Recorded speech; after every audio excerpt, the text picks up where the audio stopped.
नमस्कार दोस्तों। कभी आपने सोचा है अगर आज से 20 साल बाद कोई आपसे पूछे कि आपने फ्यूचर के लिए क्या बनाया, तो ज्यादातर लोग क्या कहेंगे? मैंने जॉब की, डिग्री ली, प्रमोशन मिला, घर गाड़ी खरीदी। ये सब पर्सनल सक्सेस हो सकता है, पर फ्यूचर क्रिएशन नहीं। फ्यूचर तब बनता है जब कोई इंसान 0 से 1 हो जाता है। तो चलिए दोस्तों, आज की बुक इसी बारे में है, जिस बुक का नाम है 0 to 1 और जिसको लिखा है पीटर थिल ने, और आपके सामने लाए हैं the quite library club channel. I hope आप सब अच्छे होंगे। यहाँ हम बुक्स को सिर्फ सुनते नहीं, उनके थ्रू सोचना सीखते हैं। तो ये जो बुक है वो एक ऐसी बुक है जो स्टार्टअप्स, बिजनेस और सक्सेस के रूल्स ही बदल देती है। बेसिकली 0 to 1 का असली मतलब है क्या? पीटर थिल कहते हैं प्रोग्रेस 2 टाइप की होती है। पहली 1 to n प्रोग्रेस। इसका मतलब जो चीज ऑलरेडी एग्जिस्ट करती है उसको कॉपी करना और थोड़ा बेटर बनाना।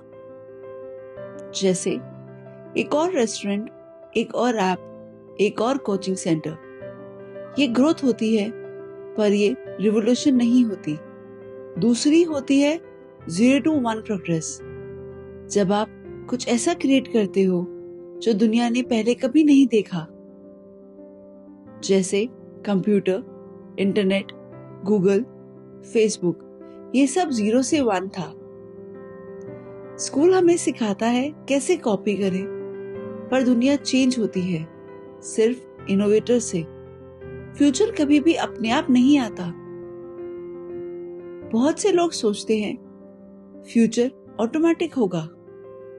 पीटर थिल कहते हैं ये सबसे डेंजरस बिलीफ है।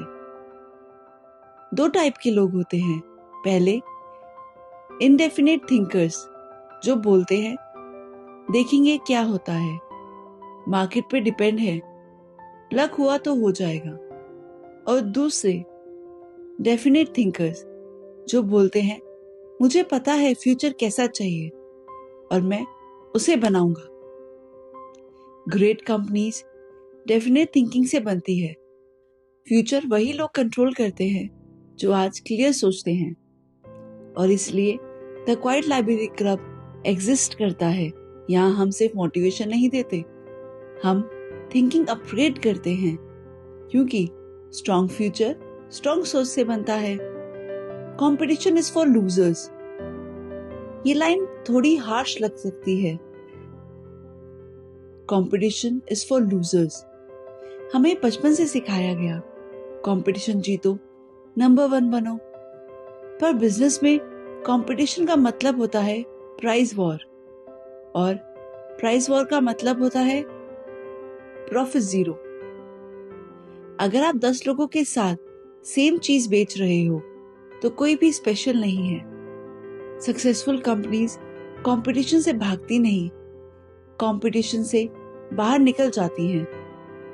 मोनोपोली क्यों जरूरी है? पीटर थिल कहते हैं मोनोपोली ही सक्सेस है। मोनोपोली का मतलब कस्टमर के पास कोई बेटर ऑप्शन ना हो। मोनोपोली कंपनी लॉन्ग टर्म सोच सिखाती है, एम्प्लॉयज को अच्छा ट्रीट कर सकती है और इनोवेशन कर सकती है। मोनोपोली बनने के 4 तरीके होते हैं। पहला 10x बेटर टेक्नोलॉजी, दूसरा नेटवर्क इफेक्ट, तीसरा इकोनॉमिक्स को स्केल, चौथा स्ट्रॉन्ग ब्रांड। अगर इनमें से एक भी स्ट्रॉन्ग है, आप अलग हो जाते हो। सिगरेट्स को दुनिया नहीं देखती। ग्रेट कंपनीज सिगरेट्स पे बनती हैं। सिगरेट का मतलब कोई इलीगल चीज नहीं।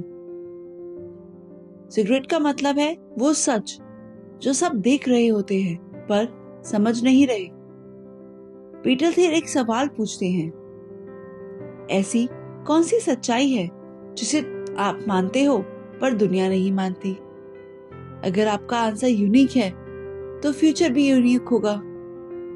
कंपनी, को फाउंडर, टीम और ट्रस्ट इन सब पे डिपेंड करती है। स्टार्टअप शुरू करना शादी जैसा होता है। गलत पार्टनर कंपनी बर्बाद कर देता है। राइट पार्टनर विजन शेयर करता है, लॉन्ग टर्म सोचता है और प्रेशर में साथ देता है। पीटर थियल कहते हैं, गलत शुरुआत कभी बाद में ठीक नहीं होती। इसलिए हमेशा जब भी कंपनी शुरू करें, एक अच्छा पार्टनर, एक टीम और जिसमें ट्रस्ट हो, उन्हीं के साथ शुरू करें। सेल्स, मार्केटिंग और रियलिटी पर भी बिजनेस डिपेंड करता है। बेस्ट प्रोडक्ट भी फेल हो सकता है अगर लोगों को पता ही नहीं चला। सेल्स कोई गंदी चीज नहीं, सेल्स सर्वाइवल है। अगर आप खुद अपने प्रोडक्ट पर बिलीव नहीं करते तो कस्टमर क्यों करेगा? ग्रेट फाउंडर्स सेल्स से भागते नहीं, सेल्स सीखते हैं। इसलिए ये बुक हमें क्या सिखाती है? जिस बुक का नाम है 0 to 1, ये हमें सिखाती है कॉपी मत करो, कंपटीशन से बाहर निकलो, सीक्रेट ढूंढो, मोनोपोली बनाओ, लॉन्ग टर्म सोचो और फ्यूचर खुद लिखो। तो दोस्तों, अगर आपको बुक्स को सिर्फ सुनना नहीं, समझना चाहते हो, अगर आप अपनी सोच, अपनी डायरेक्शन और अपनी लाइफ अपग्रेड करना चाहते हो, तो मेरे channel the quite library club को शेयर करें, सब्सक्राइब करें और वीडियो पसंद आई हो तो लाइक जरूर करें, क्योंकि फ्यूचर उनका होता है जो आज सोचना सीख लेते हैं। तो चलिए इसी के साथ मिलते हैं अगली एक अच्छी बुक के साथ जो हमें और कुछ सिखाती है। तो चलिए मिलते हैं अगली बुक के साथ और देखते हैं कि वो हमें और क्या सिखाती है। तब तक के लिए धन्यवाद।